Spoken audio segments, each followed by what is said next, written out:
Good evening. It is Wednesday, the 25th of September 2024, and here's the latest news.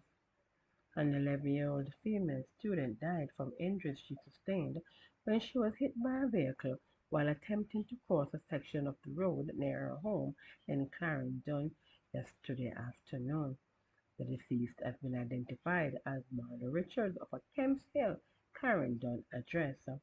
Reports are that at about 4 p.m. yesterday, the girl was heading home from school when she was hit by a blue Toyota IS bus that was traveling in a southerly direction along Kemps Hill Main Road. She was transported to hospital where she was pronounced dead. The Clarendon police are investigating. And in western Kingston, a 48-hour curfew that was imposed in sections of the Kingston Western Police Division on Monday has been extended for another 48 hours. The curfew will remain in effect until 6 p.m. on Friday, the 27th of September 2024. The boundaries of the curfew are north along Greenwich Park Road from the western end of the Calvary Cemetery onto Linders Road to Studio One Boulevard, east along Slipen Road from Studio One Boulevard to Asquith Street, south along Asquith Street from Slipen Road to Thompson Street, and west along Thompson Street from Asquith Street, continuing along an imaginary line to Greenwich Park Road to the vicinity of the western boundary of the Calvary Cemetery. During the hours of the curfew, all individuals within its boundaries are required to remain within their premises unless otherwise authorized by the ground commander. And the National Commercial Bank (NCB) is confirming that their services have been restored across platforms. Several people took to social media on Wednesday to complain that the bank's mobile application had been down since morning. The complaints were heightened given their inability to access their accounts on payday. The bank later confirmed that its business and personal online banking platforms, as well as its mobile application, were temporarily unavailable, but said it was working diligently to restore services as quickly as possible. Speaking with Observer Online in the this afternoon, NCB confirmed that all services have been since restored. And in international news, the government of Mexico has discontinued the hurricane and tropical storm warnings for the Yucatan Peninsula of Mexico. The government of Cuba has also discontinued the hurricane watch for the Cuban province of Pinar del Rio. However, a storm surge warning is in effect for Mexico Beach, eastward and southward to Flamingo, Tampa Bay, Charlotte Harbor, while a hurricane warning is in effect for Anclote River to Mexico Beach. Also, a hurricane watch is in effect for Englewood to Anclote River, including Tampa Bay. Meanwhile, a tropical storm warning is in effect for the Florida Keys, including Dry Tortugas, Flamingo to Anclote River, including Tampa Bay, west of Mexico Beach to the Okaloosa Walton County line, Flamingo northward to Little River Inlet, Lake Okeechobee, and the Cuban provinces of Artemisa, Pinar del Rio, and the Isle of Youth. A storm surge warning means there's a danger of life-threatening inundation from rising water moving inland from the coastline during the next 36 hours in the indicated locations. A hurricane warning means that hurricane conditions are expected somewhere within the warning area. A warning is typically issued 36 hours before the anticipated first occurrence of tropical storm force winds, conditions that make outside preparations difficult or dangerous. A tropical storm warning means that tropical storm conditions are expected somewhere within the warning area within the next 36 hours, while a storm surge watch means there is possibility of life-threatening inundation from rising water moving inland from the coastline in the indicated location during the next 48 hours. Finally, a hurricane watch means that hurricane conditions are possible within the watch area A watch is typically issued 48 hours before the anticipated first occurrence of tropical storm force winds, conditions that make outside preparations difficult or dangerous. As at 10 p.m. Central Time. The center of Hurricane Helene was located near latitude 23.1 degrees north, longitude 86.6 degrees west. Hurricane Helene is moving toward the north near 9 miles per hour. A northward or northeastward motion at a faster forward speed is expected during the next 36 hours. On the forecast track, Helene will move across the eastern Gulf of Mexico tonight and Thursday and across the Florida Big Bend coast Thursday evening. After landfall, Helene is expected to turn northwestward and slow down over the Tennessee Valley on Friday and Saturday. Maximum sustained winds are near 85 miles an hour with higher gusts threatening its forecast, and Helene is expected to be a major hurricane when it reaches the Florida Big Bend coast Thursday evening.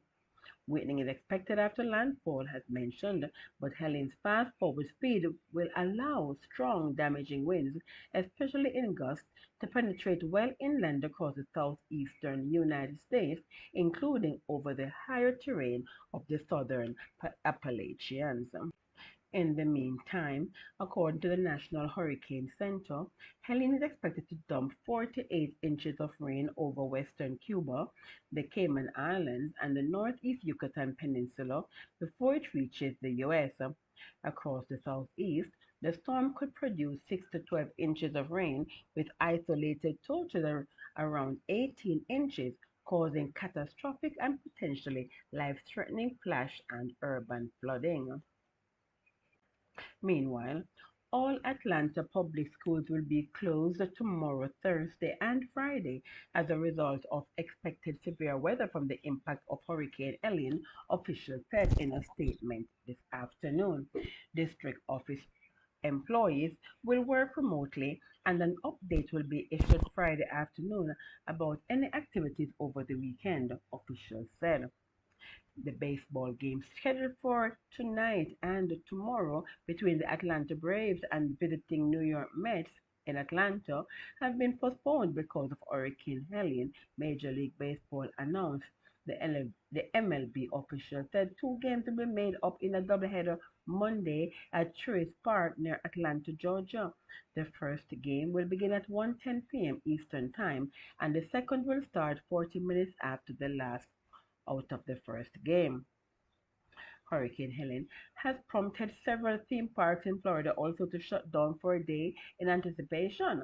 Universal Volcano Bay in Orlando will be closed tomorrow, Thursday, Universal Orlando Resort said. The water theme park is expected to reopen on Friday.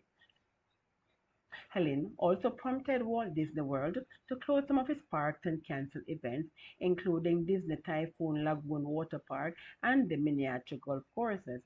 Parks in Tampa, including Busch Gardens and Adventure Island, will close tomorrow and are expected to reopen on Friday, officials said. Meanwhile, Tampa International Airport will suspend all commercial and cargo operations at 2 a.m. Thursday ahead of Helene's arrival. The airport will remain closed to the public until damage assessments are completed, but it is anticipated to reopen on Friday. The University of Florida in Gainesville said its campus will close and classes will be canceled tomorrow due to Helene. University of Central Florida in Orlando also suspended campus operations and classes for tomorrow. Other universities, including Florida A&M University, Tallahassee State College, and Florida State University, have already called off classes and closed their campuses.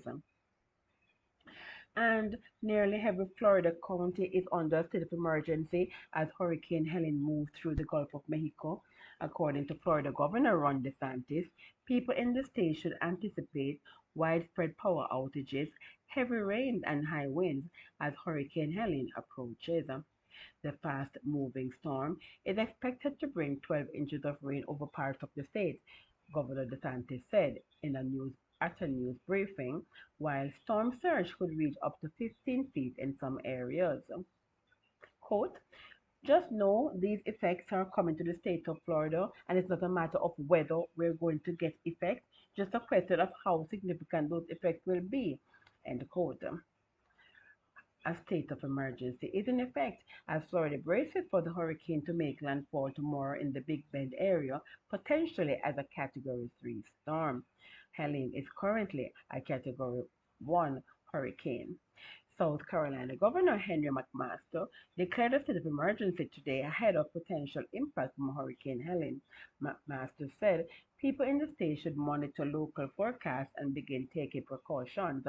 Although South Carolina will likely avoid the brunt of Hurricane Helene's impact, the storm is still expected to bring dangerous flooding, high winds, and isolated tornadoes to many parts of the state, McMaster said in a statement. While North Carolina Governor Roy Cooper declared a state of emergency today ahead of the arrival of Hurricane Helene. In his announcement, Governor Cooper said Helene is forecast to trigger flash flooding, landslides, debris flows, and river flooding across portions of the western and central part of the state. Tropical storm force winds are possible in the western part of the state late Thursday into Friday. In a statement, the governor said, quote, flooding may occur in areas that do not typically flood. All North Carolinians should be weather aware and be prepared. End quote. And that was your latest news brought to you by Omega News, your ultimate source for news in Jamaicans and Byrons. Please remember to subscribe and press the notification bell on our YouTube channel to be notified of the latest news update. Please remember also to share this broadcast with your friends and family and send us your feedback at omeganewsja@gmail.com. Omega News is encouraging all stakeholders in Florida and its neighbors to stay safe and take the necessary precautions ahead of Hurricane Helene. Do have yourselves a blessed night.